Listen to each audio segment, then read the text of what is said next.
Hello, Namaskar. This is Firstpost and you're watching Vantage with me, Palki Sharma.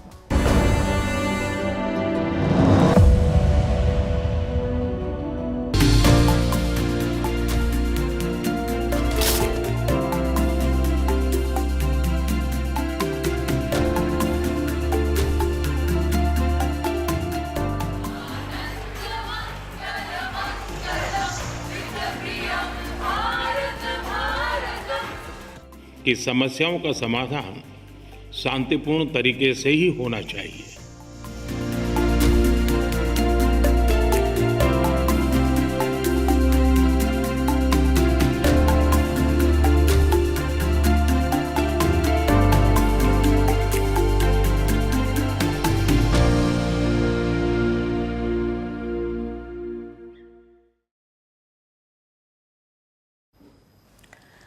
Prime Minister Narendra Modi is in Kazan. It's a city in southwestern Russia, right on the banks of the Volga River.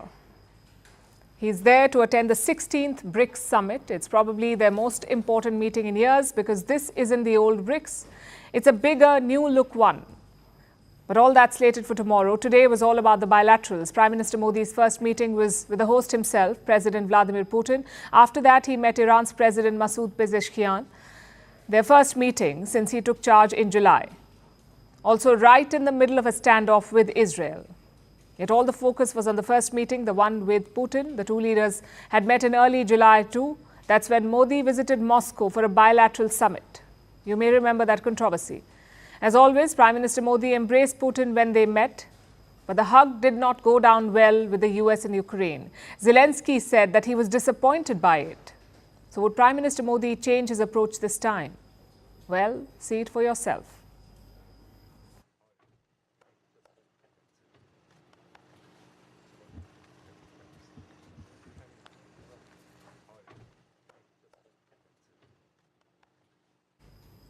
So no change in gestures. Prime Minister Modi did give his characteristic hug to Putin. In many ways, that sums up India's policy. The West can criticize all it wants, Ukraine can complain all it wants, but India will not abandon its friendship with Russia. Of course, that commitment has limits. For example, India does not support Russia's war in Ukraine. It has repeatedly called for talks. Prime Minister Modi stuck to that position today. He asked Ukraine and Russia to talk things out, even offered to mediate. Excellency, रूस और Ukraine के बीच चल रहे संघर्ष के विषय पर हम लगातार संपर्क में रहे हैं। जैसा मैंने पहले भी कहा है, हमारा मानना है कि समस्याओं का समाधान शांतिपूर्ण तरीके से ही होना चाहिए। शांति और स्थिरता की जल्द से जल्द बहाली का हम पूरी तरह समर्थन करते हैं।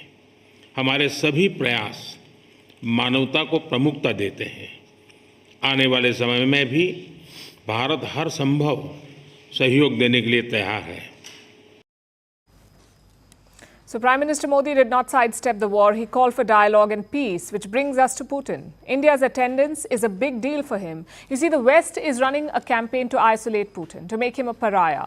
They have tried to recruit India for this campaign, even invited Modi to their exclusive party, the G7. Yet, Prime Minister Modi has flown over to Kazan. It shows that Putin still has friends that he can count on, powerful friends like India. His remarks today reflected that. Putin said that India and Russia share a special relationship. He also cracked a joke about his chemistry with Modi.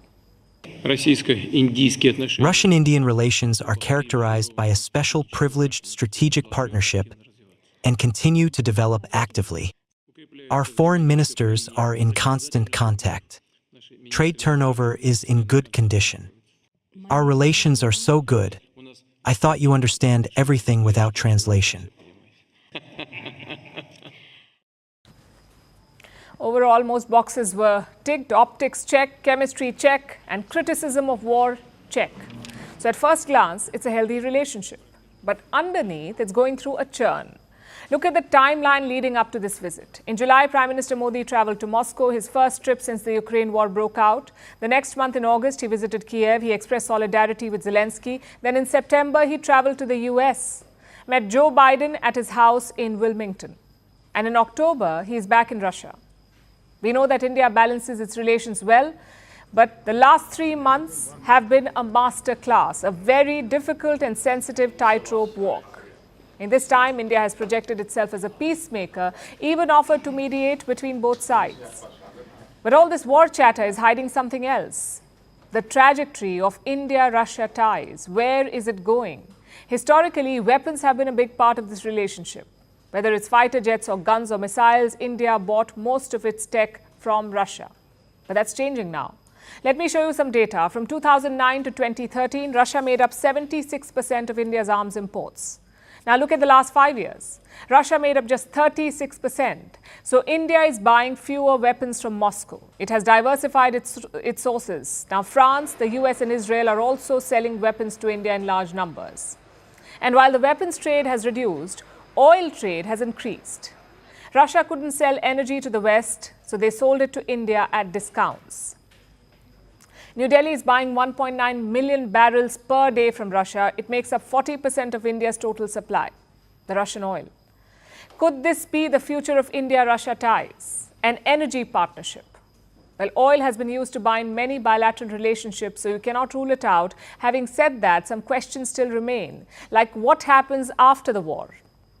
Will India keep buying Russian oil once the discounts disappear, or will Russia resume selling to the West? My point is, India and Russia must chart out a long-term plan, one that is beyond oil and weapons. And they're moving in that direction. Last year, Russia had around $8 billion stuck in India. They could not take this money abroad, nor could they import much from India. But now that amount has halved. Reports say only about $3 to $3.5 billion remain. What happened to the rest then? Russia used it to buy Indian securities and defense products, and it's a good start. You see, political chemistry was never a problem in this relationship. New Delhi and Moscow can read each other well. The problem is keeping the relationship lucrative, especially with China lurking around. Putin and Xi Jinping have declared a no-limits partnership. Their trade is worth $240 billion. Around 90% of that is done via local currencies, not the US dollar. In comparison, India-Russia trade is just $65 billion. And if you remove oil, it's even less. So India needs to China-proof its relationship with Russia, whether it's diversifying trade or expanding investments or deepening strategic cooperation, because you cannot sustain a relationship on nostalgia alone. You need concrete gains on both sides. The other big highlight of the BRICS Summit will be Prime Minister Modi coming face-to-face with Xi Jinping, the Chinese leader. Their teams have just struck a border deal after 4 years of standoff. We told you about it yesterday, the India-China thaw. And now Prime Minister Modi and Xi Jinping are in Kazan. So you can imagine there's intense speculation. Will the two leaders meet on the sidelines? It is likely, although there's no confirmation, given how sensitive the equation is. But this could be the perfect opportunity to attempt another reset. Yesterday, India announced the border agreement. Today, China confirmed it. In recent times, China and India have maintained close communication on relevant issues on the China-India border through diplomatic and military channels. At present, the two sides have reached a solution to the relevant issues, which China has positively evaluated. In the next step, China will work with India to implement the above solution. So will the leaders meet? If they do, it would be significant. Their first meeting in 5 years. In the last 5 years, they've had brief interactions, but no substantive meeting. The last one happened in 2019 when Prime Minister Modi hosted President Xi. After that, all high-level engagements came to a grinding halt. And we all know why. In the middle of the Wuhan virus pandemic, China provoked India at the border in the summer of 2020. The standoff continued for years with tens of thousands of troops deployed on both sides of the border. After 52 rounds of military and diplomatic talks, a deal was announced yesterday, right before Prime Minister Modi and Xi Jinping touched down in Kazan. Obviously, it fueled speculation. Was this to set the stage for a meeting between the two leaders? Both sides are tight-lipped, not just about a possible meeting, but also about the details of the border agreement. What really does it entail? What happens to the troops at the border? Will the numbers go down? What kind of timelines have they agreed on? When will China disengage? As we wait for these answers, here's what we can tell you. This deal has two broad elements. The first one addresses the two flashpoints in Ladakh, Depsang Plains and Demchok. Indian and Chinese troops will be able to patrol these areas, and this is a major breakthrough. The dispute over Depsang and Demchok is an old one. It predates the 2020 border standoff. China has been trying to block Indian patrols in these areas. Now, with this agreement, clear rules should be put in place, will be put in place, as we understand. Reports say for each patrol, there will be at least 14 to 15 troops. And India and China will share their patrol plans in advance with each other. And this is to prevent any clashes. That's the first part of the deal. The second element is disengagement, a gradual reduction of troops along the border. It could be on the cards. India and China share a 3,488-kilometer long border. This border has not been demarcated. It is called the Line of Actual Control, LAC. Right now, like we said, there are tens of thousands of troops on either side. The goal is to reduce these numbers. But how will they do it? India's army chief has weighed in. That's General Upendra Dwivedi. He says restoring trust is the biggest challenge. We want to go back to the status quo of April 2020. Point number one. Thereafter, we will be looking at disengagement, de-escalation, normal management of line of actual control. It has been our stance from April 20 itself when General Y.K. Joshi was the army commander. As of now, what has happened? We are trying to restore the trust. Disengagement followed by de-escalation and finally a normal management of the border. That's the plan. It's going to be easier said than done given China's history. So don't expect normalcy in relations overnight. Having said that, these developments are certainly positive. India should be cautiously optimistic. A relatively stable border opens doors to more opportunities, more bilateral talks, greater trade and investment, the resumption of direct flights. The possibilities are indeed immense. But like I said, New Delhi must remain cautious because we've been here before. When China agrees to ease tensions, only to backtrack and backstab later. It happened last year. Both leaders were in South Africa. Again, the occasion was the BRICS Summit. South Africa hosted it last year. Xi Jinping and Prime Minister Modi did not have a formal interaction. They had a brief and informal chat. They discussed the need to stabilize bilateral ties. Before that, they met in Bali in 2022. This too was an informal interaction when China claimed that both leaders had reached, and the term they used was an important consensus. That's what the Chinese side said. They said they wanted to work with India and bring the relationship back to normal. But Beijing did not walk the talk on resolving the border standoff, so ties did not improve. Even before the Galwan clash, China has made fake promises. In 2018, there was talk of the Wuhan consensus. Prime Minister Modi had travelled to China in 2018. He visited Wuhan, where Xi Jinping hosted him for an informal summit. Then in 2019, Xi Jinping made a return visit. The Indian Prime Minister hosted him in the coastal town of Mamallapuram in the southern state of Tamil Nadu, where India and China held their second informal summit. And in this meeting, China said, and I'm quoting, a new set of consensus and guiding principles would steer ties. But these were hollow words, because 1 year later, India had to mobilize its troops against a huge deployment of Chinese forces. India faced unprovoked attacks and repeated incursion attempts. Now the year is 2024. The dragon with a forked tongue is promising disengagement again. India should keep talking and pushing for peace, but it should not stop preparing for war. With neighbors like China, India cannot afford to lower its guard on the border, and it must insist on real, verifiable action on the ground. Without that, any consensus is meaningless.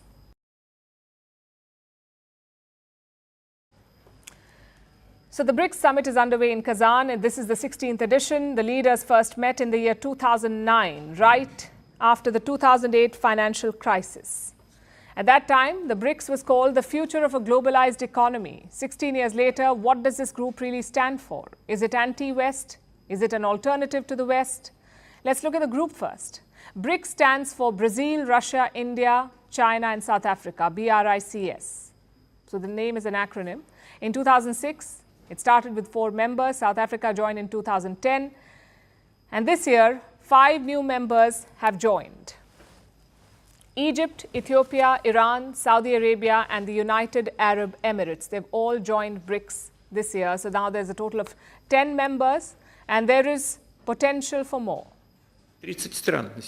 As of today, 30 countries expressed their desire to cooperate with BRICS in varying degrees, to join this organization's activity in this or that way.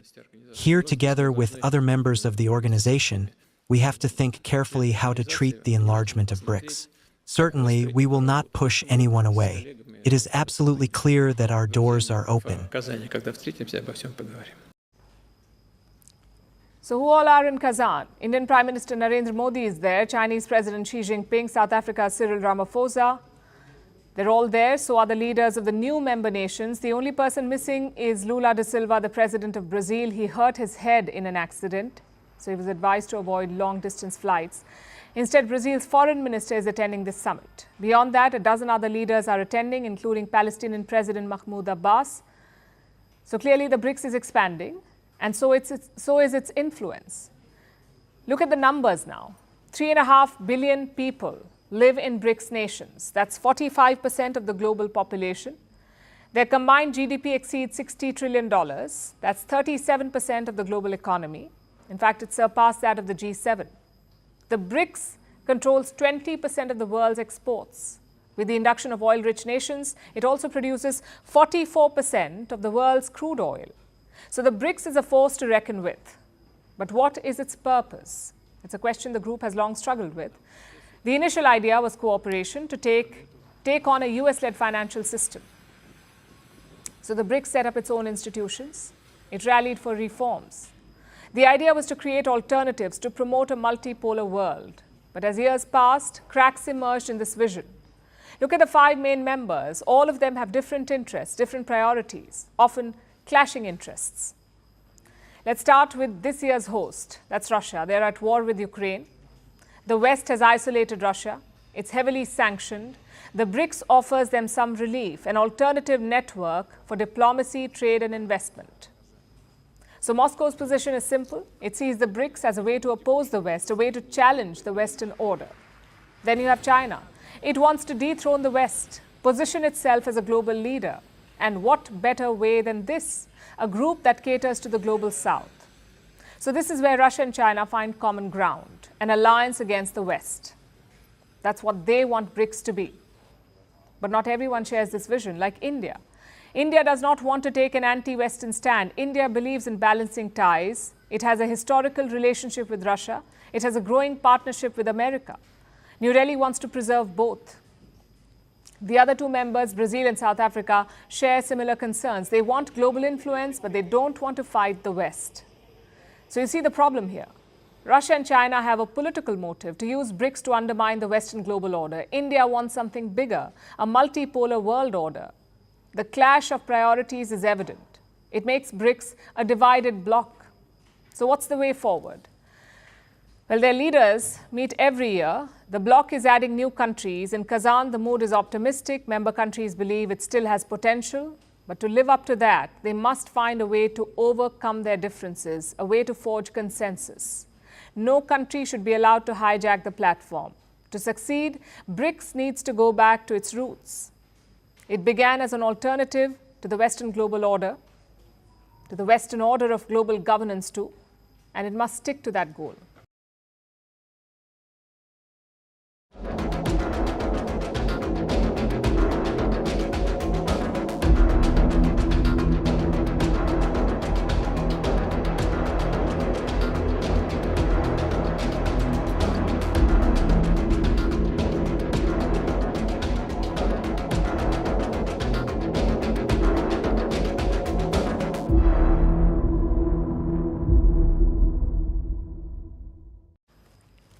Our next story is from West Asia. The US has sent Secretary of State Antony Blinken to the region again. He landed in Israel earlier today. This is his 11th visit to West Asia in 1 year, and a fresh attempt to bring about a ceasefire. The US thinks the time is ripe. Israel has killed Yahya Sinwar. This could work as an exit ramp and allow Israel to end the war on a high. That's what Washington is banking on. But even if the direct fighting comes to an end, it won't stop the battle behind the scenes. Covert warfare is rife in West Asia, and it's not just the Israeli spy agencies like Mossad. Iran has also made some moves, which Israel is just uncovering. Yesterday, Israel announced that it had arrested 7 Iranian spies. Today, it claims to have arrested 7 more. We'll start with the first group. They were based in northern Israel, in the city of Haifa. They were Jewish people from Azerbaijan who got Israeli citizenship. The 7 included 2 miners and a soldier who had deserted the army.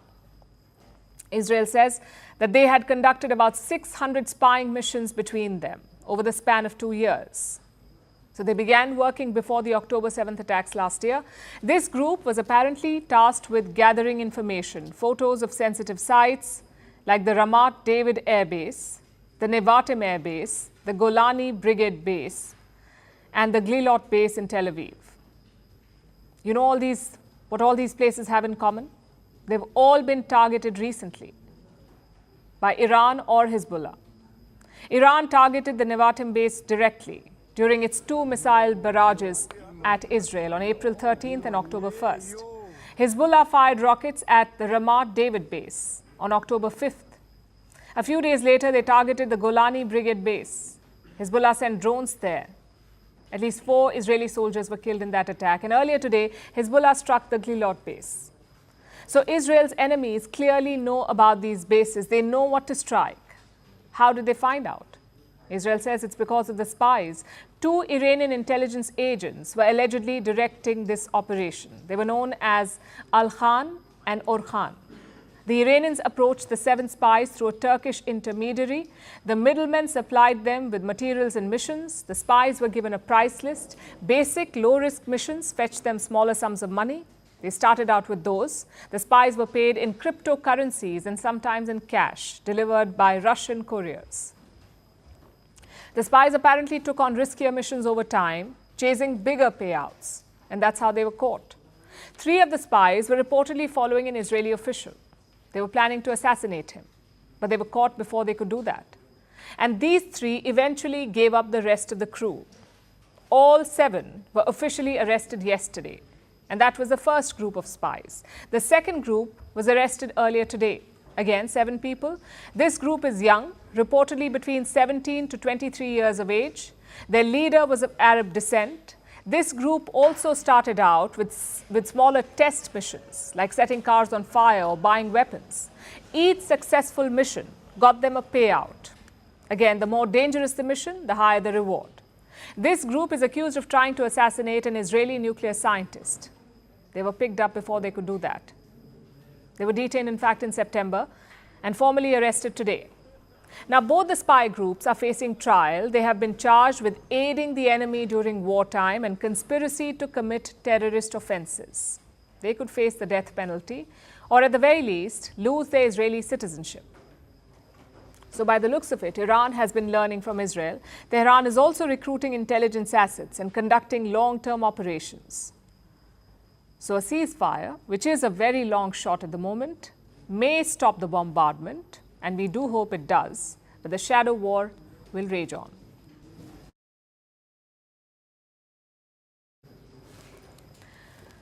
Let's turn to the US now, where the White House is searching for a leak. Not the plumbing kind. This is an intelligence leak. We told you about it yesterday. A pro-Iranian source released secret US documents on Friday. And what do they show? Israel's battle plans, how they're preparing to attack Iran, what weapons they will use, and what the targets could be. Reports say it was leaked by some in the US government. In public, the White House is furious. They want to plug this leak. We're deeply concerned, and the president remains deeply concerned about any leakage of classified information into the public domain. That is not supposed to happen, and it's unacceptable when it does. So he's deeply concerned about that. Not everyone buys that, though. Some experts say the US leaked this document on purpose. Why would they do that? Perhaps to build pressure on Israel, or maybe to give Iran a heads up. And it's not unprecedented. The US government is notorious for its leaks. Barely anything stays in the system. it inevitably ends up on American media platforms, and it's not a recent problem either. Let me take you back to 1794. 1794, the US and Britain signed a bilateral treaty. The idea was to settle outstanding issues from America's independence. But a US senator had other plans. He leaked details of this treaty to the public, especially the concessions made by American officials. As a result, the treaty became unpopular. It barely managed to pass the Senate. Now, this episode tells you a couple of things. One, Washington's leak culture is very old. Some people call it a way of life in the US Capitol. And two, the culprit is often within. Most leaks are not the result of investigative journalism. They are voluntarily revealed by officials. Consider last year's Pentagon leaks. US intelligence on Ukraine, Israel, and South Korea was leaked. And the source? A 21-year-old working in the National Guard. Or the 2010 WikiLeaks. The source was a US soldier and analyst. He shared thousands of documents with WikiLeaks. Now, these were meant to sabotage the US government, to expose Washington, maybe because of a sudden conscience check or maybe some policy differences. But these are lone wolf leaks. They're done by a single government official. Sometimes the government itself is the leak. Like the Plame affair of 2003. Valerie Plame was a secret agent of the CIA. Her own government revealed her identity to the media. They basically blew her cover on purpose. Do you know why? Because her husband opposed the US war in Iraq. And that's a key part of leaks. It's not always about the greater good or accountability or even conscience. Sometimes it's about settling scores. Maybe a senator has an axe to grind with the president, then the senator's office can leak something against the White House. So the motive is never the same, which brings us to the logistics. How does a wannabe leak get access to secret intel in America? Because the pool is quite large. Around 23 million Americans work for the government. That's federal plus state plus local, 23 million in all. Many of them have security clearances, meaning the right to see secret intel documents. Look at this report from 2014. Back then, 5.1 million Americans had security clearance. That's 1.5% of their total population. Most of them have immediate access to confidential data. Do you see the problem here? Too many people have access to secrets, which means more chances of a leak. Another issue is storage. The US government classifies more than 50 million documents every year. These are sometimes printed, sometimes shuttled between agencies, and sometimes misplaced. Consider what happened to Donald Trump and Joe Biden. When Trump left office, his team packed away secret documents. Some of them were later found in his Florida mansion, that too inside a bathroom. Biden had a similar experience. Classified files were found at his basement in Delaware. Again, a case of ignorance. So what is the US government doing to stop this? Well, in 2011, they set up a task force. The plan was to crack down on leaks in the government. Even the laws are quite strict. Some leaks have faced up to 15 years in jail. Some are still absconding from the US, like Edward Snowden, who is holed up in Russia. Yet the leak culture is not ending. American media says it's not our job to protect secrets. It is the government's job. But the US government appears too big and too careless. The world may not care about domestic US leaks, but when it concerns other countries, when it involves other countries, it may be a problem. Like Israel is not happy about the latest leak. It endangers their strike on Iran. So the White House needs to get a grip on its people, because these leaks are not just political gossip, they have real-world consequences.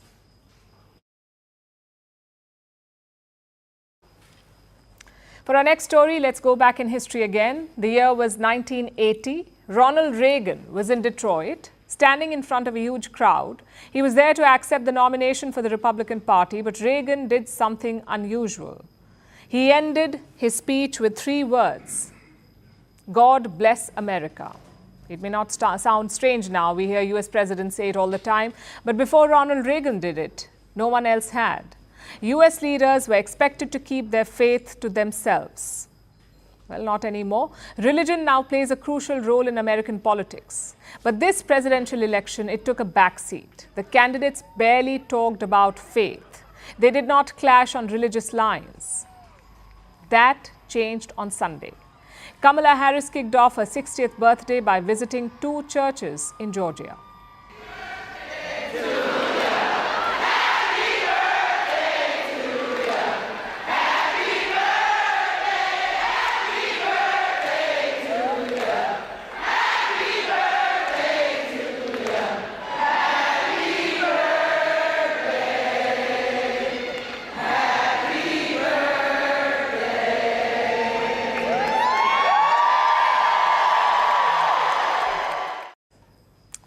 So Kamala Harris attended a service. The congregation sang to her. She spoke about her childhood experiences, especially attending a black church.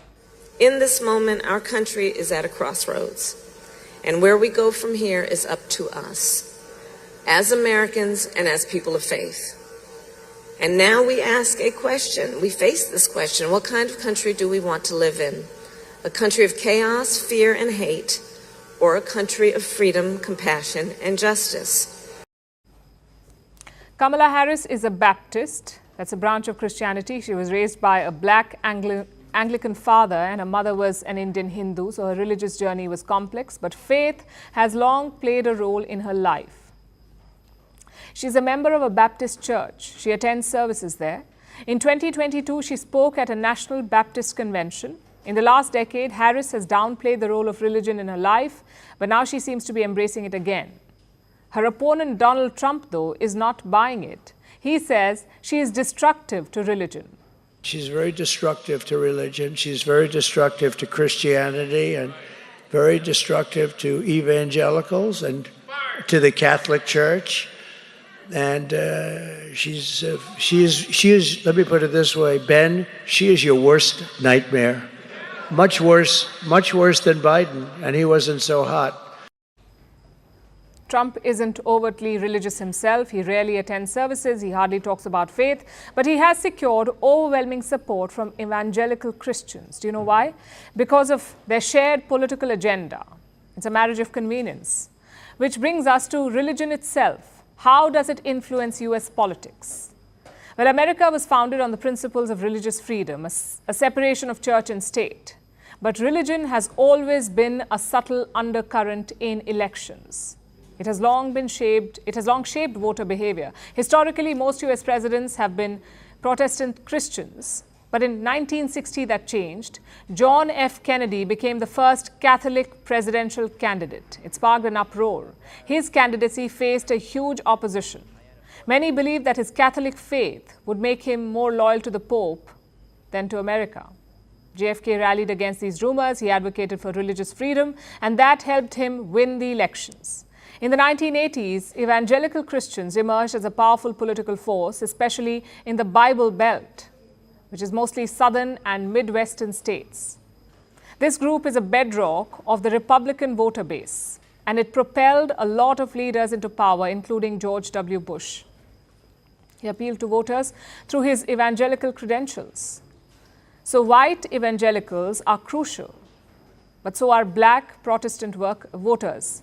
They are a key voting bloc for Democrats. Many of them voted Barack Obama in 2008. So religion basically dominates US politics and US elections, and more often than not, it is a defining factor. Take abortion, for example. It's a big flashpoint in this election. It also divides votes along religious lines. Catholic and evangelical Christians support candidates who are pro-life, meaning anti-abortion. Now look at Joe Biden. He is the second Catholic president in American history. He openly discusses his faith. Yet his political position on abortion lost him Catholic voters. Religious endorsements also carry significant weight. They can help sway undecided voters. But how much of it matters now in today's America? Look at this data. In 2007, 16% Americans identified as atheists. In 2024, 28% are religiously unaffiliated. That's almost double. Despite this trend, religion remains a polarizing factor in American politics. You cannot discount its role, especially in an election as close as this one. And now let's turn our attention to India. 3 decades ago, India outlawed sex determination tests. Couples were not allowed to determine the sex of their fetus because female fetuses were often aborted as families preferred a male child. This led to a gender imbalance. To fix it, such tests were banned in 1994. But now India's top medical body says that sex determination tests should be legalized. The chief of the Indian Medical Association says the ban has failed. It hasn't improved India's gender ratio. It has only led to the harassment of doctors. And this, of course, has triggered a debate. Should India revisit the ban? Which other countries prohibit such tests and why? Here's a report. A new debate has stirred in India, a debate over sex determination tests. These are prenatal tests. They help parents determine the sex of the fetus. They were outlawed in India in 1994 to curb the practice of sex selection and ensure better gender balance.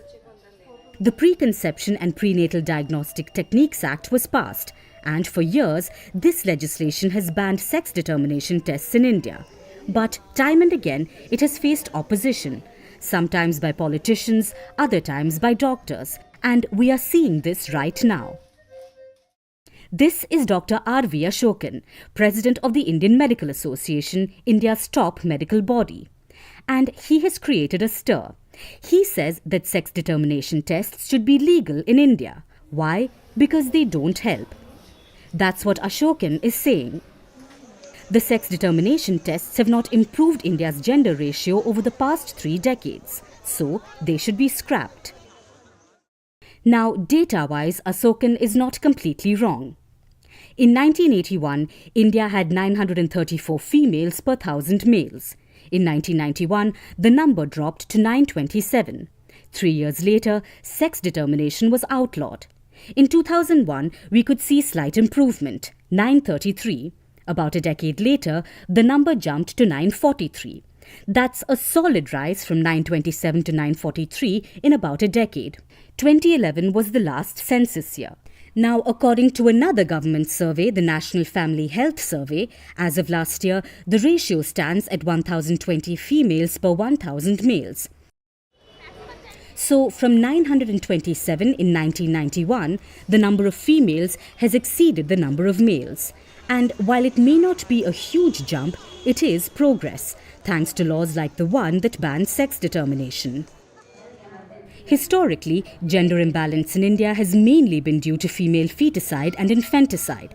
Even now, there are clandestine operations. A nexus of medical practitioners who determine sex despite the law, and families who kill the girl child. So, who is to blame here?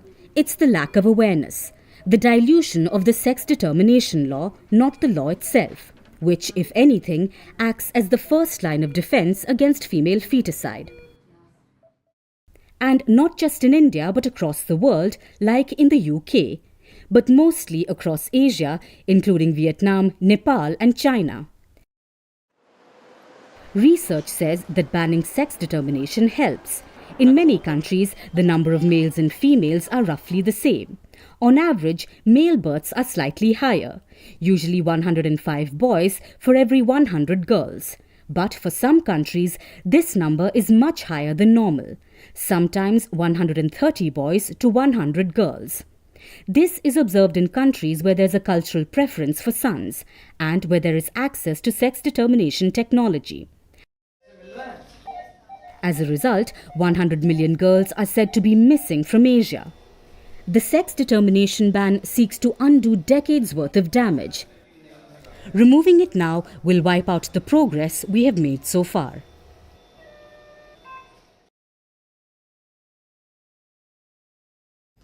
Let's turn to Bangladesh now, where the honeymoon is over for Mohammad Yunus. Every leader has that phase. They're newly elected, the people love them, the global community is curious, and they can do no wrong. But Yunus's honeymoon appears to have ended. He's facing tough questions at home. First, from the president of Bangladesh. His name is Mohammad Shahabuddin. Last week, he talked to journalists about the events of August, about when Sheikh Hasina fled Dhaka. Soon the conversation turned to her resignation letter. Did she even draft one? And if so, was it handed over to the president? Listen to what he said. There was no news anywhere. At one point, I heard that Sheikh Hasina had left the country without informing me. I am telling you the truth as it is. When everything was under control, one day, the cabinet secretary came to collect a copy of the resignation letter. I told him I was also looking for it. The president did not get a resignation letter. He says there is no documentary evidence of Sheikh Hasina stepping down. Now, just to be clear, the president is not saying that Sheikh Hasina is still the Prime Minister of Bangladesh. He says that chapter is closed. But the narrative is problematic because Hasina's son has often said the very same thing, that she never resigned, that legally she is still Bangladesh's Prime Minister. That's what the son says. Of course, the interim government is having none of it. They say the president is lying, that he's violating his oath of office. The law minister even suggested removing the president. Now, just to be clear, Sheikh Hasina fled Dhaka on an airplane. If that wasn't a resignation, I don't know what is. So the president is really clutching at straws. But the Yunus regime is not doing any better. They toppled the prime minister. They made the chief justice resign, and now they're targeting the president of the country. At this rate, no one will be left to rule. It is the classic sign of an insecure government. In this case, also an unelected one. You see, Bangladesh does not have the provision for an interim government. Legally, it is not a thing in Dhaka, an interim government. So Yunus is basically running an ad hoc regime. He's handling things as they come. But the political parties in Bangladesh are not happy, especially the BNP, the Bangladesh Nationalist Party. They're questioning the delay in holding elections. Now, Yunus keeps talking about reforms, but he's silent on the most important one, democracy. When will Bangladesh vote again? The interim government has set out some conditions like reforming the election commission, updating the voter list and implementing political reform. Elections will only be held after that. Do you see the problem here? What if these reforms take 2 years to complete? Will Yunus cling on to power till then? Looks like he will. And he's got the military support as well. The army chief says democracy must return within 18 months. That's 1.5 years. It's a long term for an interim government, especially in a country like Bangladesh. Remember, this is not some failed state with a power vacuum. Bangladesh has institutions. Bangladesh has political parties. So the delay is quite surprising. Plus, who knows what Bangladesh will look like after 18 months, especially if hardliners have their way. I'm talking about the likes of Jamaat-e-Islami. Some of their leaders are pushing crazy plans like changing the name of Bangladesh and replacing the national anthem of the country. They want to completely alter the Bangladeshi identity. In these extreme cases, Yunus pushed back. But elsewhere, he's playing along. Last week, he cancelled 8 national holidays. All of them were introduced by Sheikh Hasina. Among them, 2 days stand out. March 7th, which is Mujibur Rahman's birthday, and August 15th, his death anniversary. As you know, Mujibur Rahman is Bangladesh's founding father. He led the country's liberation movement, and yes, he is also Sheikh Hasina's father. But does that justify erasing his legacy? His contribution to Bangladesh? Surely not. Even Bangladesh's recent economic rise was steered by Sheikh Hasina. Will Mohammad Yunus destroy that legacy too? Will he abandon the garment factories and shops? I hope he doesn't, because Bangladesh needs to look ahead. It needs to fix problems in the present, not look for ghosts from the past.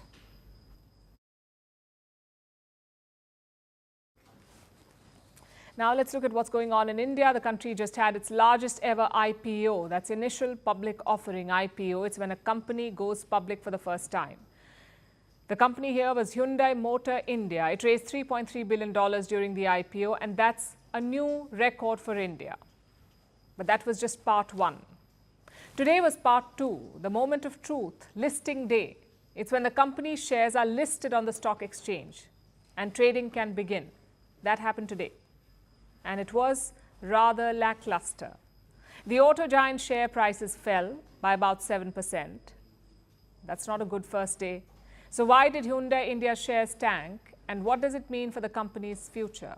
Our next report has the details.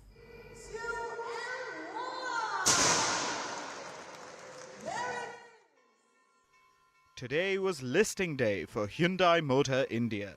It's a subsidiary of the South Korean Hyundai Group, and it went public.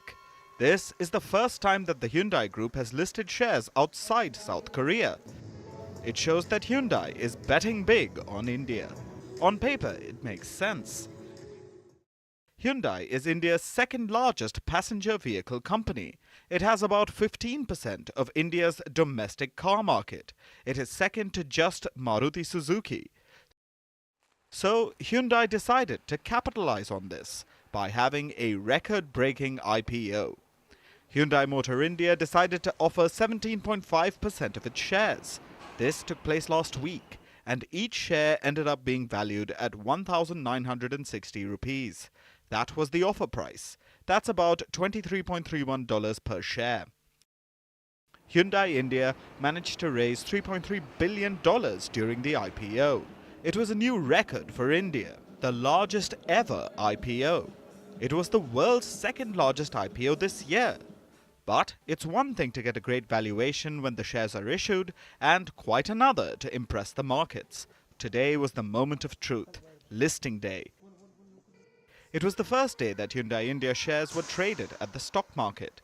The ceremonial bell was rung this morning at India's National Stock Exchange, or NSE. And then the market forces were set loose. Unfortunately for Hyundai India, the market was in a foul mood today. It was the worst trading session in about 3 weeks. The two main benchmarks, the Sensex and the Nifty, both logged the worst days since October 3rd. Sensex fell by 1.15%, Nifty by 1.25%. All major sectors were down. The Nifty Auto Index was down by 2.47%, so it was bad all around. But Hyundai India fell harder than most. It ended the day about 7% down. So why did Hyundai Motor India fail to impress on trading day number 1? Well, there are a number of explanations. The first is falling sales. Between April and September this year, Hyundai sales in India fell by 2.6% compared to the same time period last year. Growth in the auto industry has been sluggish overall. Total sales rose by just 0.5%, so Hyundai isn't some outlier. But falling sales don't really inspire confidence. Another reason is slow growth potential. Hyundai has a factory near the city of Chennai. It operates at about 94% capacity, so there isn't really room to improve. Hyundai has acquired another plant, and it is planning to increase its capacity, but that will take time. So it'll be a while before both sales and profits surge. Perhaps investors didn't want to wait. Then there's an increase in the royalty rate paid to the Hyundai Group, from 2.5% to 3.5%, meaning more of Hyundai India's profits will be sent to South Korea. Perhaps these factors scared off retail investors. But this isn't the end of the world for Hyundai India. The company has solid foundations. It has proved itself over the years. So it is being seen as a long-term bet. Today may not have been a good day for the auto giant, but one day isn't enough to undo Hyundai India's achievements.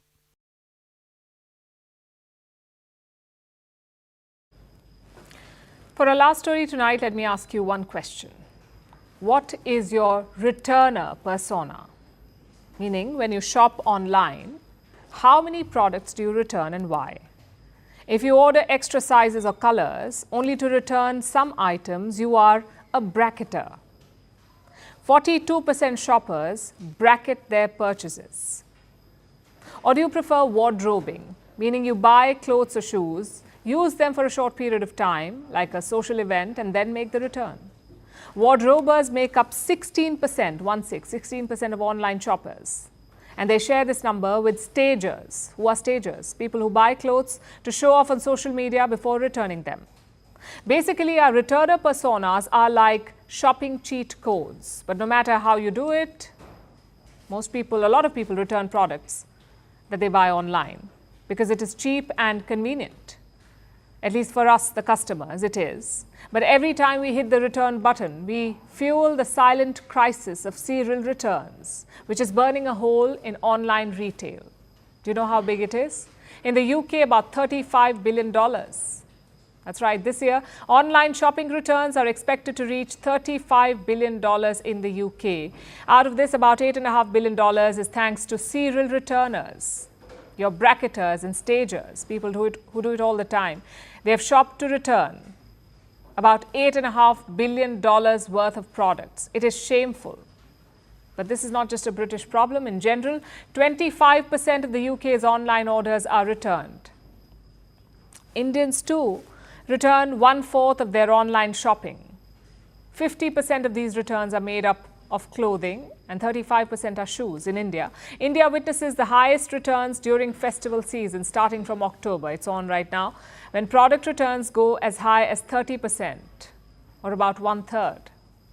Germans return 52% of what they buy online, and Americans are the world's biggest returners. They return about 20% of their purchases. Now, the percentage is lower than other countries at 20%, but Americans shop so much online that even 20% of their returns account for, and listen to this, 3.5 billion products every year. That's what they return. The highest in the world, 3.5 billion products every year. The returns hit a record in the year 2022.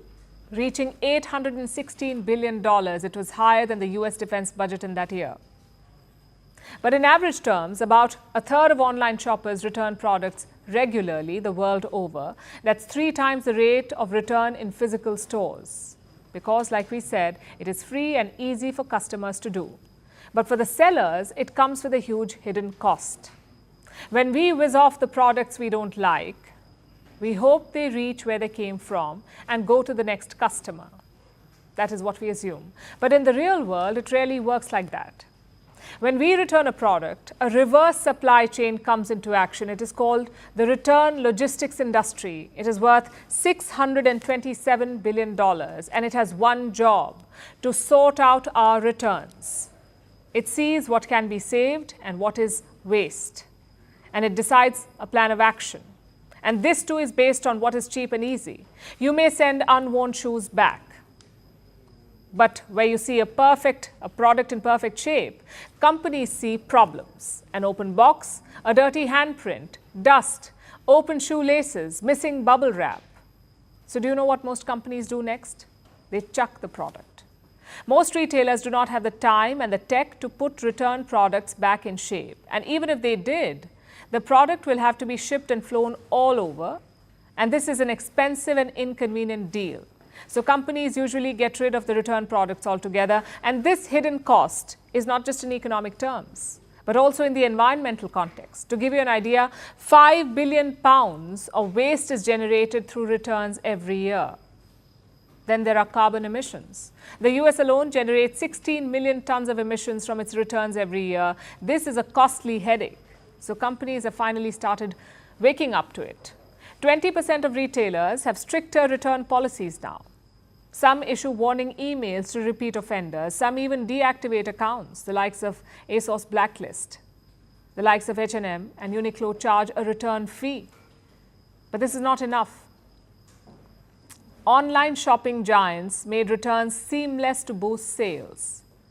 So they need to do a better job at reducing the return rate, like making return logistics transparent or speeding up the return process, so retailers toss out fewer products.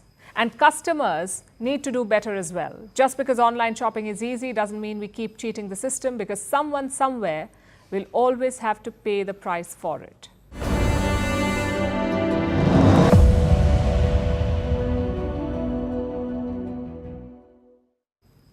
Imagine you're lost in a foreign city. What would be your first move? Maybe open up Google Maps or call up your hotel. Your next step would be to hire a cab back, most likely an Uber. That's what a group of women did in Dubai. As always, Uber gave them options. They could book a car or an ATV or a camel. You heard that right. A camel on Uber. Sure enough, a man did turn up with a camel later, and he did give the woman a ride. So you can forget the horsepower on your cab. Camel power is a new thing. And if you're planning to book one of these, just a word of caution. Your ETA may say 20 minutes, but that does not include the chewing breaks. So calculate accordingly. Either way, this incident has left the internet scratching its head. Users cannot decide if it's a real ride or an Uber promotion. Take a look.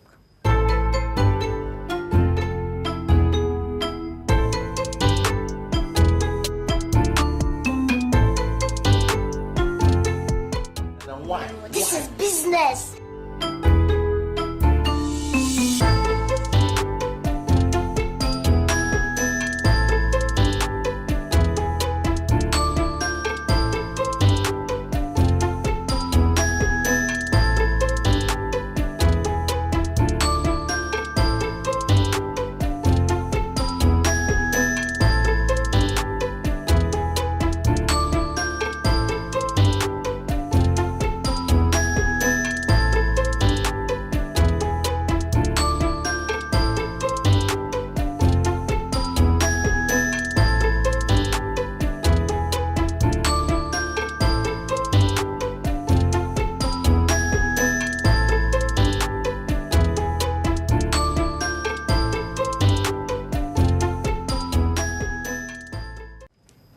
And now it's time for Vantage Shots, images that tell the story. Russian strategic bombers patrol for 10 hours over the Sea of Japan. Performers walk through burning charcoal in a traditional fire walking ritual in China. And South Korea aims to elevate the shopping experience with a flying shopping cart. Finally, we are taking you back in history. On this day in 2008, India's lunar probe Chandrayaan-1 was launched. This was the country's first mission to the moon. Chandrayaan-1 discovered water molecules on the moon. And since then, India has launched 2 more lunar probes, with Chandrayaan-3 being the first mission to soft land on the lunar south pole. We're leaving you on that note. Thank you for watching. We'll see you tomorrow.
Kamala mentioned my name, I think, 21 times. She didn't mention the border.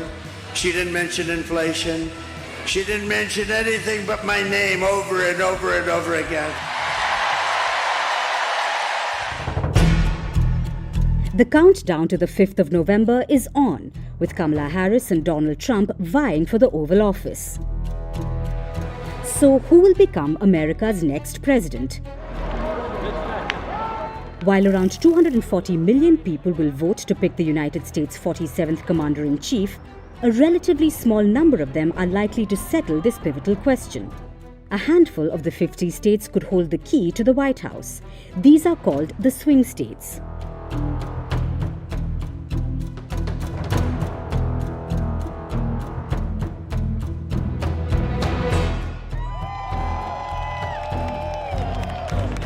As the name goes, they could swing either Democrat or Republican. They're also known as battleground states or purple states. They could potentially be won by either candidate. So parties tend to spend a disproportionate amount of time, resources and energy on bagging these states.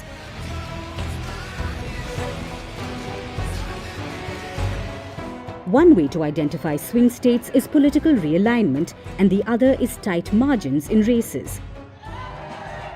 In 2020, the states that voted for current President Joe Biden, who's a Democrat, but chose former Republican President Donald Trump in 2016, have been highlighted as swing states.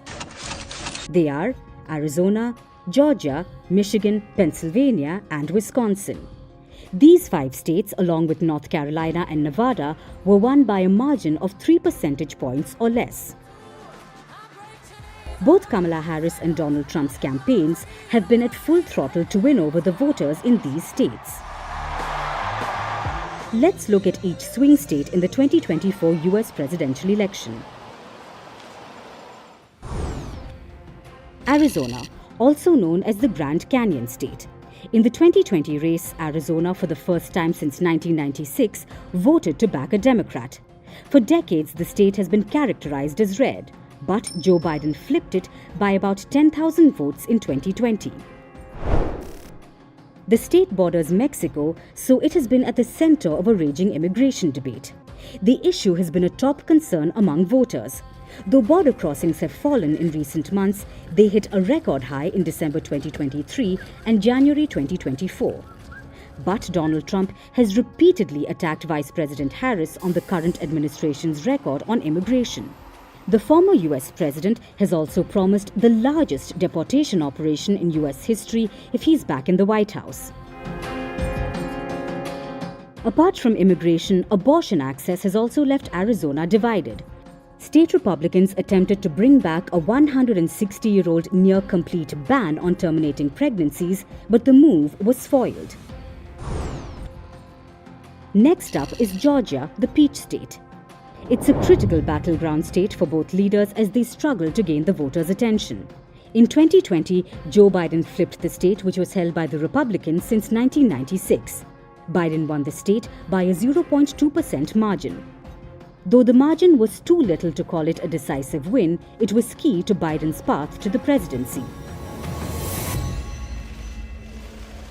It was here in Georgia's Fulton County where Donald Trump was accused of election interference, landing him in one of his 4 criminal prosecutions. Trump and 18 others have been accused of conspiring to overturn the narrow defeat in the state. He, however, denies any wrongdoing.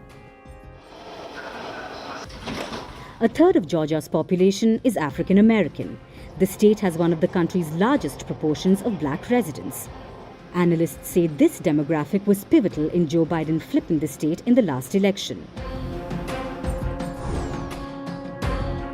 Moving now to Michigan, the Great Lakes state. It has picked the winning presidential candidate in the last 2 elections. Michigan had been reliably blue since 1992 after voting exclusively Republican in the 1970s and 80s. But in 2016, it turned into a major battleground after Trump won there by less than 11,000 votes. In 2020, Joe Biden swung the state back to blue with a wider margin. But currently, the state has become symbolic of countrywide anger against President Biden due to his support for Israel in its war against Gaza.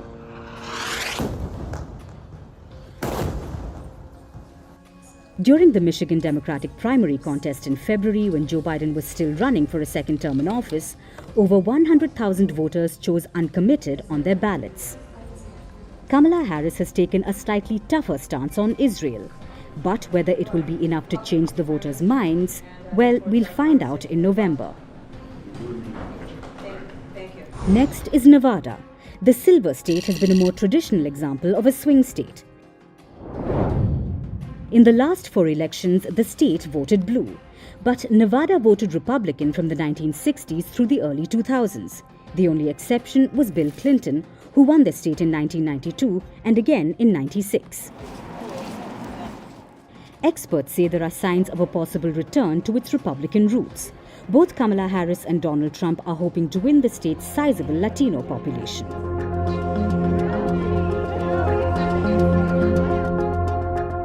Unemployment is also one of the major concerns here. The state has the highest unemployment rate in the US at 5.1% after California and the District of Columbia. Then there's North Carolina, the Tar Heel state of the Old North state. Since 1980, it has voted Republican in every single election except 2008, choosing Barack Obama. In recent presidential contests, the victory margins have been razor thin. In 2020, the victory margin in North Carolina was just 1.3%. Poll pundits say it will be a toss-up in November, since the race is extremely tight with no clear winner. The 6th on the list of swing states is Pennsylvania. With 19 electoral votes, it's the most important swing state this November.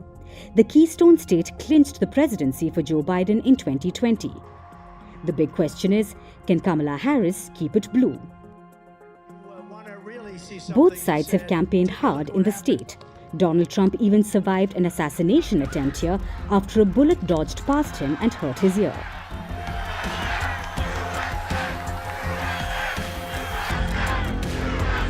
Donald Trump broke the blue streak in the state with his 2016 victory.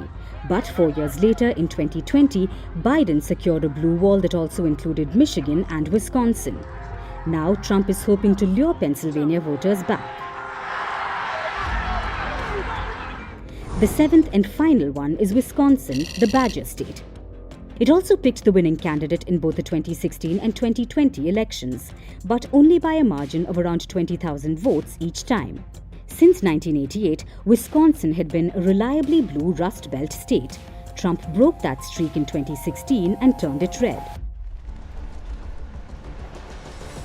Analysts say it's states like Wisconsin where an impact could be made by third-party candidates.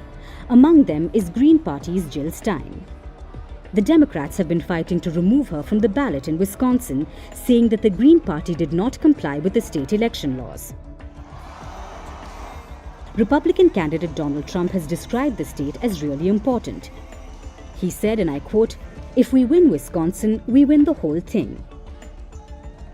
The Republican National Convention was held in Milwaukee.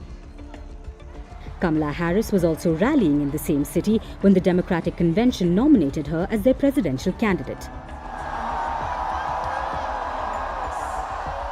In the United States, when a sitting president is up for a re-election, fewer states tend to change parties. In the past 8 US presidential elections, the 1992 election had the highest number of states that switched sides. 22 states flipped. It's often called the year of political realignment, when Democrat Bill Clinton defeated incumbent President George H. Bush. In 1992, states including Colorado, Maryland, and even California, which had voted Republican for years, chose to go blue, and then reliably stayed that way for the next decade. Can 2024 be another year of political realignment in US history? Well, we'll find out on the 5th of November.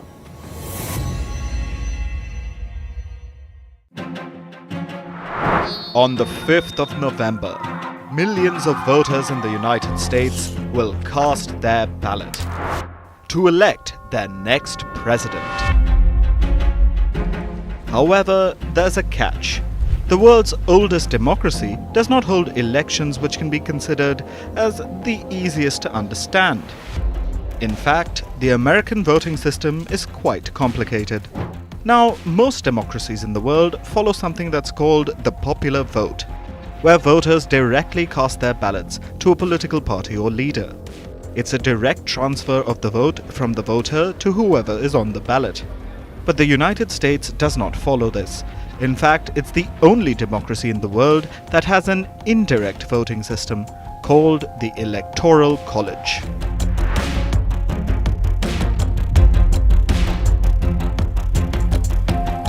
Simply put, the Electoral College is a process of voting. It's not really a college. It was established in 1787 AD and was included in the US Constitution by the Founding Fathers. The Electoral College is basically the selection of electors who are called delegates. On the 5th of November, when Americans will queue up to vote, they won't actually be voting for their next president. Instead, they'll actually be voting for delegates who represent their respective states, and these delegates will then vote for the president. So, how does the Electoral College work?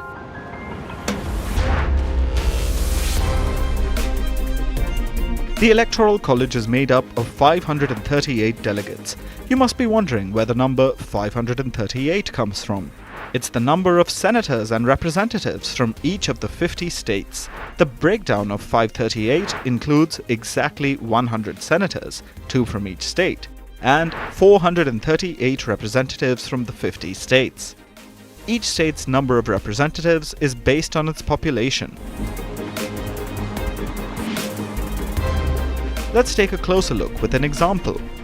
California and Texas are the two most populous states, and so they have a higher number of representatives. However, regardless of the population of the states, each of them gets 3 votes to start with. The remaining are then added depending on the population of the state.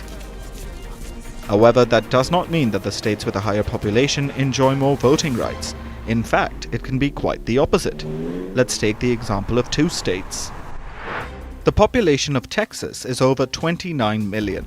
On the other hand, Alaska has a much smaller population of just above 700,000. However, each representative from Texas and Alaska roughly represents the same proportion of the population. So, as Texas gets 38 representatives in the US Congress, Alaska gets 3. And this makes voting different in Texas and Alaska, because each of the 38 delegates from Texas now represent roughly over 760,000 people. Meanwhile, each delegate from Alaska represents over 250,000 people. Basically, it takes 760,000 people from Texas to get 1 vote, but it just takes 250,000 people from Alaska to get that same 1 vote. So the vote in Alaska can be considered a lot more influential. When Americans go to polls in November, they aren't exactly voting for the president directly, but their state's representatives, whether that's Democrat or Republican. And then these delegates give their votes to the presidential candidate from their party. Whichever candidate then wins the majority in a state, no matter how big or small it may be, wins all the electoral votes of that state. And in total, to win the race to the Oval Office, a candidate must win 270 and more votes across 50 states. So when Americans say this, I love her. I am so glad to see a presidential nominee who is youthful and joyful, and I think that reflects right back onto the Democrats. My first time voting in a presidential election, and I could not be happier. I don't know the exact numbers, but I know the last election, I think Trump got like 88 or 90% of the vote here. I think he's going to get that again. The courts will take care of that. Let's take care of him in November. What they really mean is that they will vote for the delegates who represent their political party. And then, those delegates will vote for the presidential candidate from their respective parties. Kamala, you are fired! You're fired! Get out! Get out! It's time to turn the page. However, the delegates don't have to necessarily vote for the candidate that the population wants to give its vote to. In fact, electors are free to vote against the wishes of the people. And this is despite having been elected as a delegate by the voters. So, with how complex the electoral system is, should the US continue with it or adapt the much simpler popular voting system?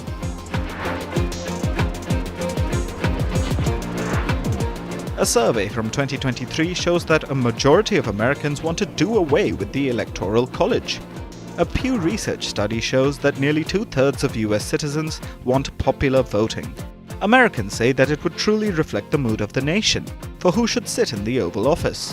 That's because a presidential candidate could win the popular vote, which means that more people voted for them, but they could lose the presidential race due to the Electoral College, where the victor is decided by the number of delegates and not the votes of the people.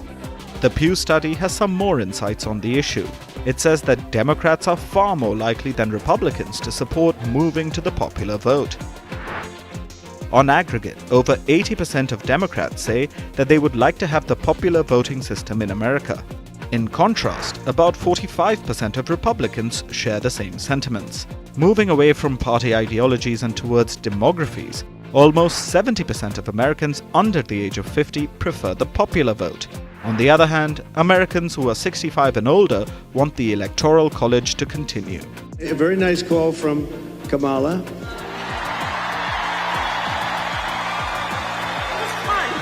The current system allows a candidate to lose the popular vote but still win the Electoral College. This occurred both in the 2000 and the 2016 elections, which were won by George W. Bush and Donald Trump respectively. However, the only way to change the Electoral College would be through a constitutional amendment. but amending the constitution is a Herculean task. The last time it was done was in the year 1992, and it was about raising salaries for congressional lawmakers. So, for now, it looks like Americans will have to keep voting using the Electoral College to elect their president.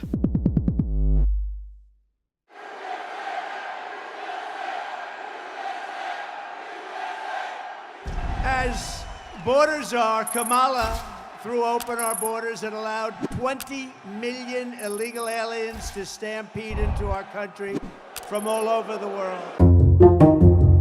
Every U.S. citizen has the right to vote. And this year, every eligible voter's ballot will decide who will be the next U.S. president. The 2024 race for the White House will see over 200 million Americans cast their vote. I accept your nomination to be President of the United States of America. However, there are over 350 million people living in the United States. So why isn't the number of eligible voters higher? And is voting restricted only to American citizens?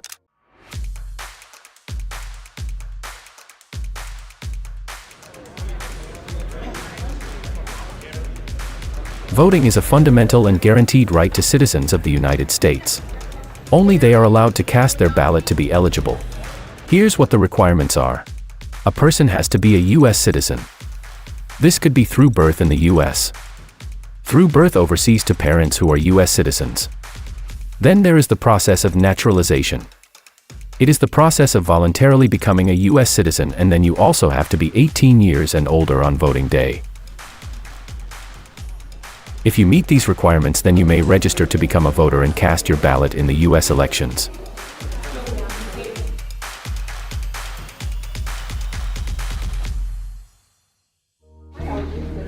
So U.S. citizens can cast their vote and pick their next president. They can also pick their governors and mayors by voting in the state and local elections. But what about those who are not U.S. citizens but are living in the country? This includes people who are in America on work visas or those who have acquired lawful permanent resident status, also known as green cards. But what about the 50 million international tourists and the 1 million plus international students? And millions of illegal migrants? Can these people also cast their vote? Here's what the rules say. Lawful permanent residents or green card holders cannot vote in the federal elections.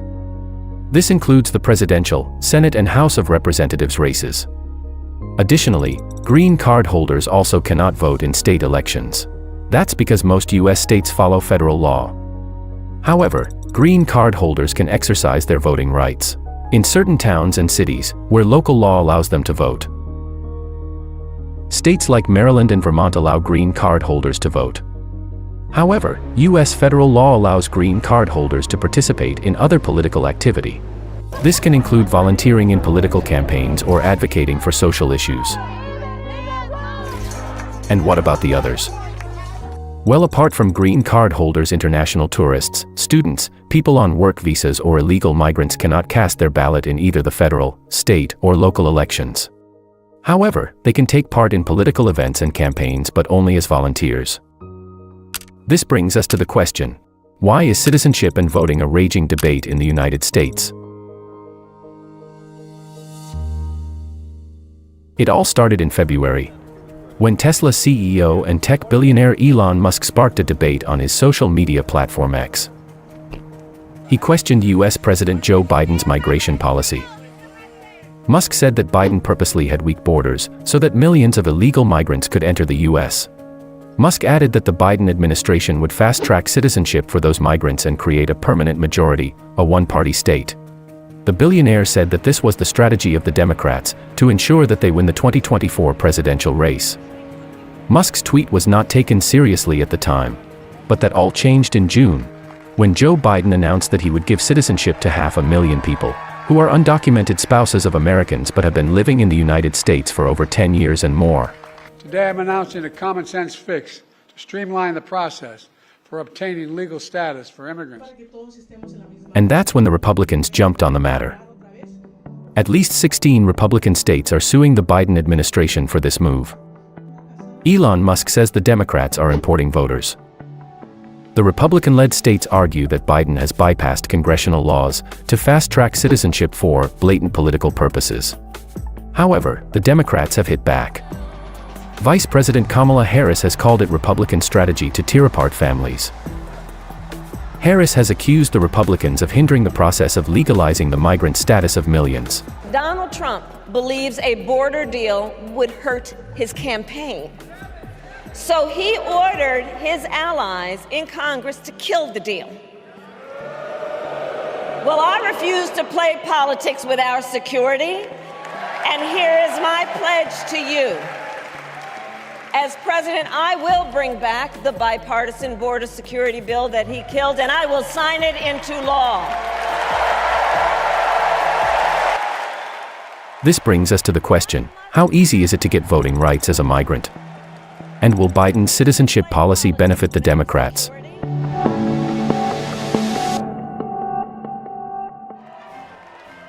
Joe Biden's citizenship eligibility program for spouses has crucial details about becoming a citizen.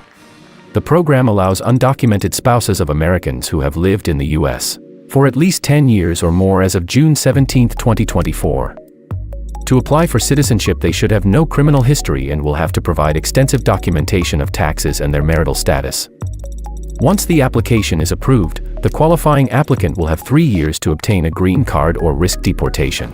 And after getting a green card, they can apply for naturalization or full U.S. citizenship. This means that the almost 500,000 spouses of Americans will not be eligible to vote in this year's election. However, the Democrats are being criticized for pulling this move in an election year, which is in stark contrast to Donald Trump's proposal of mass deportations. We will do large deportations. Additionally, the path to U.S. citizenship takes roughly a decade. So the influx of immigrants during Biden's tenure will also not have a direct impact in this year's election. However, it will steer how Americans will vote this year, with border security remaining one of the top concerns. Meanwhile, both Elon Musk and Donald Trump continue to claim that the Democrats are signing up illegal migrants onto voter lists, even though they have not come forward with any evidence for their claims. Additionally, there is not enough research on whether migrants who get U.S. citizenship prefer to vote for Democrats or Republicans. So the fact still remains, despite these wild claims, that only American citizens choose their president.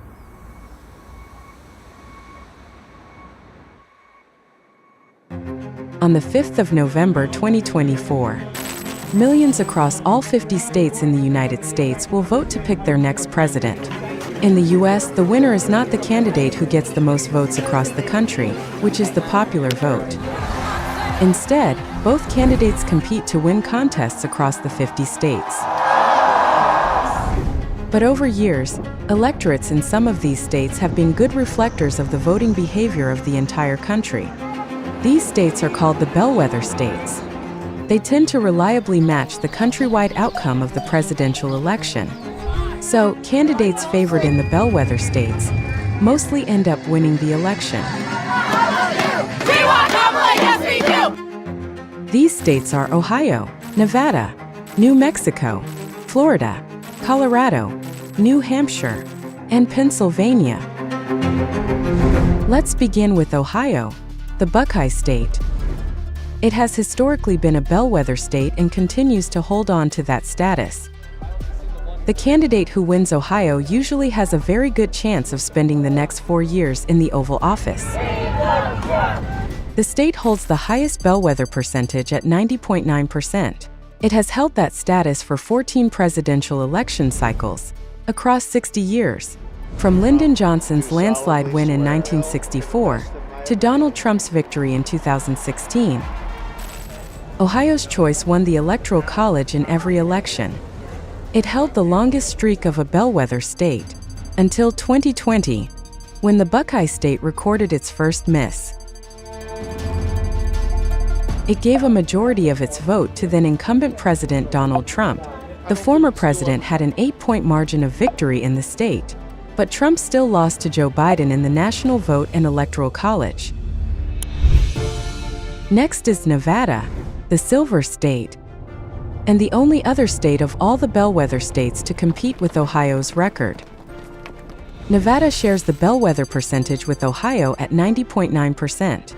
Since 1976, Democratic and Republican candidates have won Nevada 6 times each, and the winner in Nevada has gone to the White House in 10 of the last 12 elections.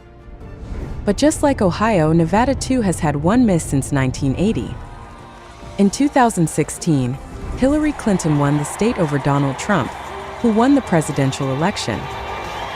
Instead of taking charge that night, Hillary Clinton decided to go home and sleep. Incredible. In 2020, the state was back to its winning ways, when Joe Biden carried the state. The state has just 6 electoral votes, but no presidential candidate ever been able to take the silver state for granted, because it's also a swing state.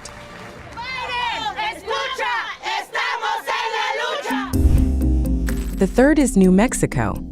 It has a bellwether percentage of 81.8%. Since the 1980s, it has only gone wrong twice in calling the election.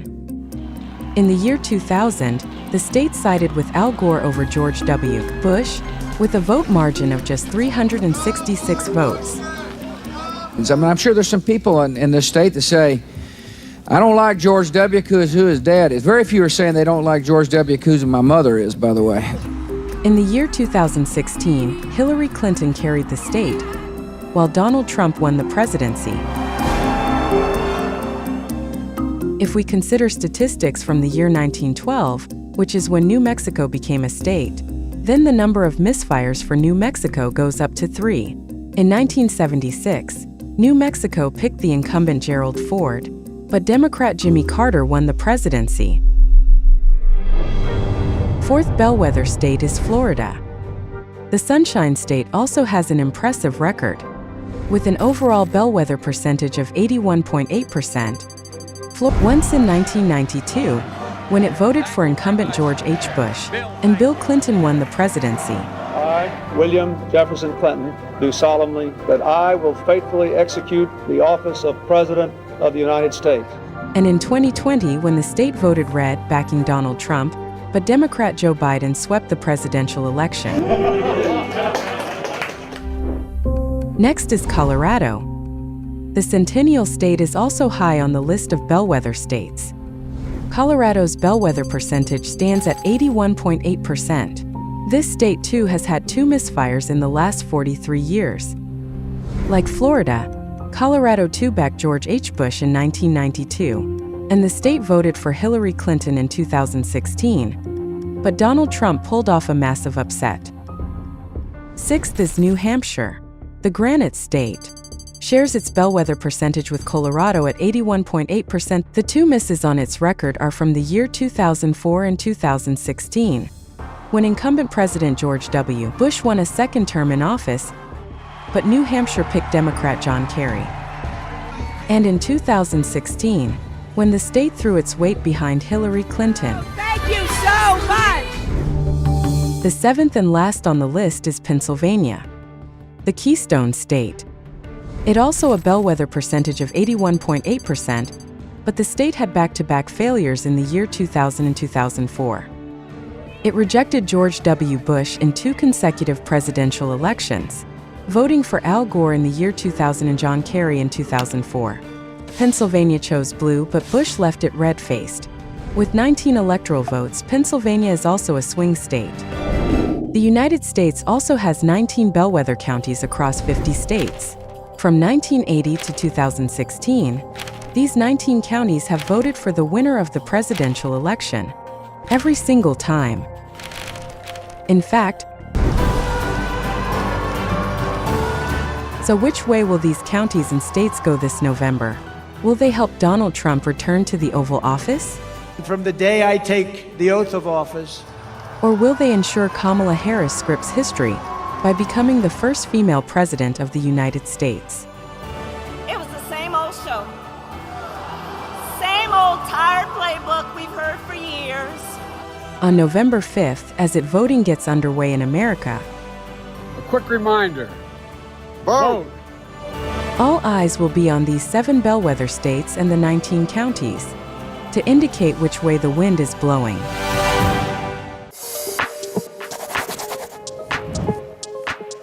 On November 5th, all eyes will be on America.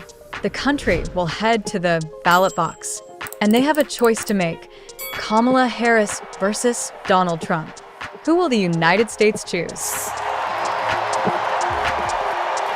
I accept your nomination to be President of the United States of America. I am running to be president for all of America, not half of America.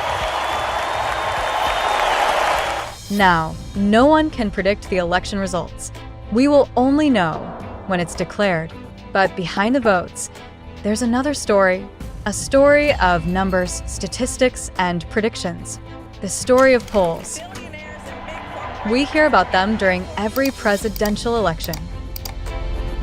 In some states, Donald Trump is leading. In the others, it's Kamala Harris. These polls are crucial to each election. They shape narratives. They influence campaigns. And sometimes, they even leave the entire nation baffled. In 2016 and 2020, the polls got it wrong. Can they get it right this time? And what do these opinion polls mean for the American democracy? The year was 1948. The date was November 3rd. This was the front page of the Chicago Daily Tribune. It read, "Dewey defeats Truman." But here's the catch. Thomas E. Dewey did not win that election. Harry S. Truman did. So, why did the paper print that headline? A year before the elections, the Chicago Daily Tribune had changed the way it printed its paper. So, the copy needed to go to print earlier. That was the case, too, on that night. Most states had not declared their results, but the paper took a leap of faith. After all, every poll said that Dewey would win. So, they went ahead with this copy. It went to press. But by next morning, it was a completely different result. The polls predicted a Dewey win. Instead, it was a Truman triumph. He even posed with the Chicago Daily Tribune copy. Now, polling has been a part of American elections for over a century. It started with simple straw polls.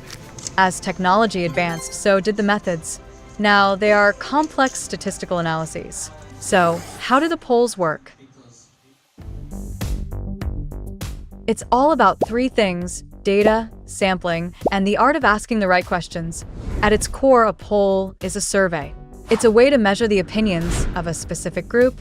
But in a country as large and diverse as the United States, it's impossible to ask everyone. So, pollsters rely on sampling. Age, gender, race, location. These are all factors that are considered before building a sample. Then, there are the methods. How do you contact the sample group? Pollsters use landlines, cell phones, and online surveys. Each method has its advantages and drawbacks. More importantly, each one can influence the outcome of the poll. For example, imagine it's an online survey. Chances are the answers will come from a younger generation. Also, chances are they will be more educated. So, pollsters must keep that in mind. Once the data is collected, it's analyzed.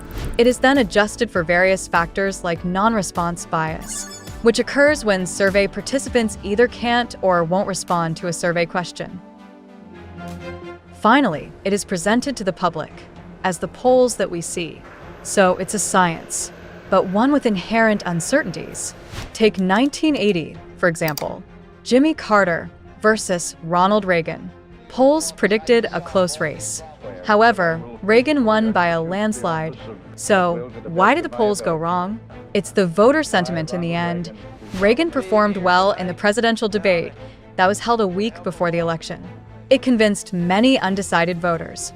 They ended up voting for him, and the polls completely missed this. Then there's 2000, George W. Bush versus Al Gore. Many polls predicted an Al Gore win.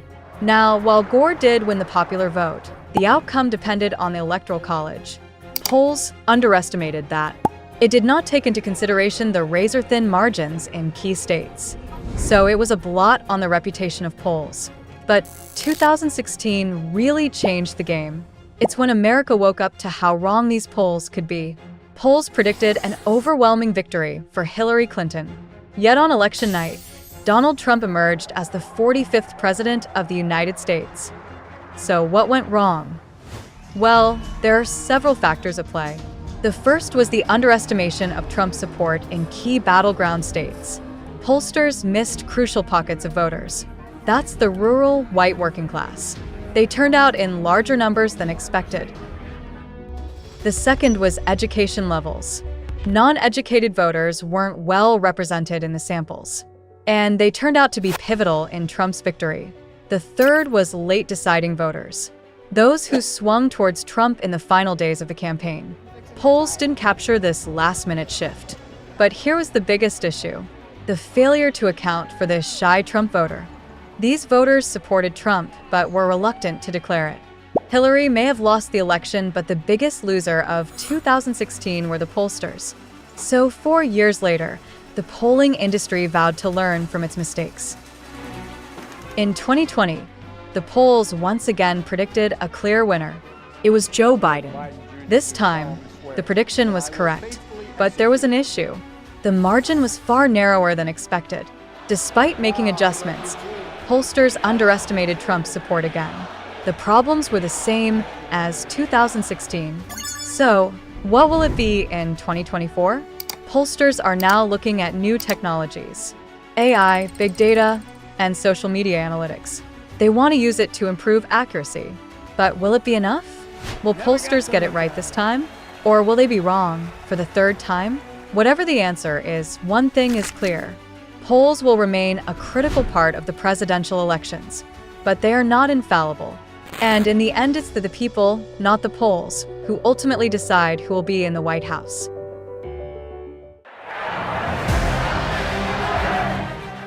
If there's one thing the year 2024 will be remembered for, it'll be elections.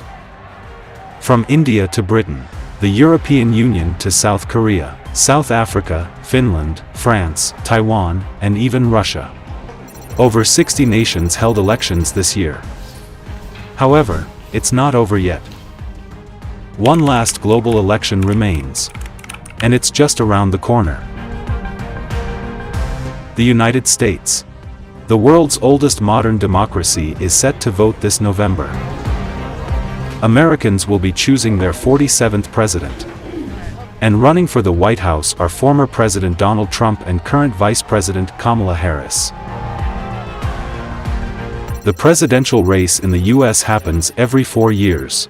However, there is something constant in each election that has remained unchanged for over 175 years, and that is the day of the week when the elections are held: Tuesday. This year as well, Americans will be voting on November 5th, which is also a Tuesday. So why is Tuesday connected to America's democracy? Well, it's a bit of coincidence and tradition. The election day in the United States has been set in stone by federal law. The U.S. law calls for a presidential poll to be held on the Tuesday after the first Monday in November. But how did the November Tuesday become so important for U.S. democracy? Let's find out. The U.S. Constitution does not designate a specific day for holding elections. However, it allows Congress to select the time and day for choosing electors or delegates. These delegates, in turn, vote to elect the president and vice president. The Constitution also gives some rights to the states to choose the times, places, and manner of holding elections for senators and representatives. However, it also permits Congress to make or alter those state rules. So if the day hasn't been fixed, then how did Tuesday come into the picture? The U.S. declared itself independent from Britain in 1776. The United States ratified its constitution in 1788. This was followed by the first elections that were held between November of 1788 and June 1789. Yes, voting that is now done within one day took up to 6 months when it first began. And subsequent elections continued to be chaotic. Things changed more than 5 decades later when the 1840 presidential election saw widespread voting fraud. In response, then Representative Alexander Duncan proposed a uniform election day for both presidential and House elections in 1844. The bill initially sought to require all states to hold their elections on a single day. That is on Tuesday after the first Monday in November. While the House passed the bill, the Senate didn't table it before the 1844 election. Alexander Duncan reintroduced the bill in the next session, this time focusing solely on the presidential election. Various amendments were proposed during the bill's consideration. Ultimately, the House adopted the bill, and the Senate passed it with minor corrections. The bill was signed into law on January 23, 1845, by President John Tyler, making Tuesday the official day for Americans to vote for their president. But the mystery remains: why choose a Tuesday? Historians say the answer lies in 19th-century American lifestyle. The choice of Tuesday in November is deeply rooted on the country's agrarian culture of the time. November was ideal because it followed the completion of the harvest season. The month also avoided conflicts with both planting in the spring and early fall. This meant that farmers could plant their crop and travel to vote, which would take days in those times. Additionally, Tuesday was chosen due to religious reasons. In Christian practice, the term Sabbath is often used to refer to Sunday. It recognizes the day of Jesus Christ's resurrection, and many Christians would observe a weekly day of rest and worship on Sunday. In the 19th century, polling stations were quite far from rural areas, and for voters, particularly farmers, it meant at least a day-long journey. So to avoid forcing people to travel on the holy day of Sabbath, Monday was not considered, and Wednesday, which was designated as the market day for farmers, was also rejected. Naturally, Tuesday emerged as the prime choice and eventually became the official day. However, Tuesday as an election day has had its fair share of opposition. Modern-day political experts say that voting on a weekend would see an increase in turnout. They argue that holding election on a Tuesday hinders voter access due to work commitments. One of the organizations leading the cause to reassign voting day is called Why Tuesday? Founded in 2005, the group raises awareness about America's low voter turnout. It aims to highlight the lack of accessible voting options, and they are leading the fight to move election day to the weekend. Many countries hold elections on weekends. Australia, Germany, France, and Japan generally conduct elections on Saturdays or Sundays. Brazil votes on the first Sunday of October, with runoffs on the last Sunday if needed. Meanwhile, Mexico shifted from the first Sunday of July to the first Sunday of June from 2021. The European Union also typically holds its parliament election on a weekend.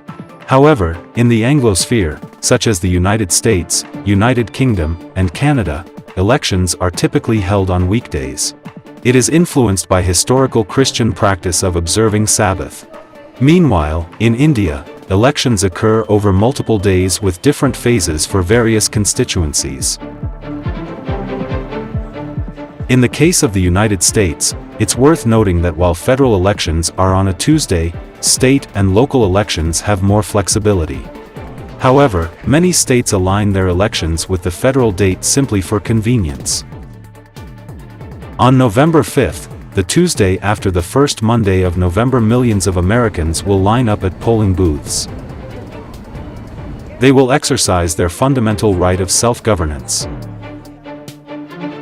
As for the Tuesday election day, the law that has continued for over 175 years faces little opposition and will likely remain for many more years to come.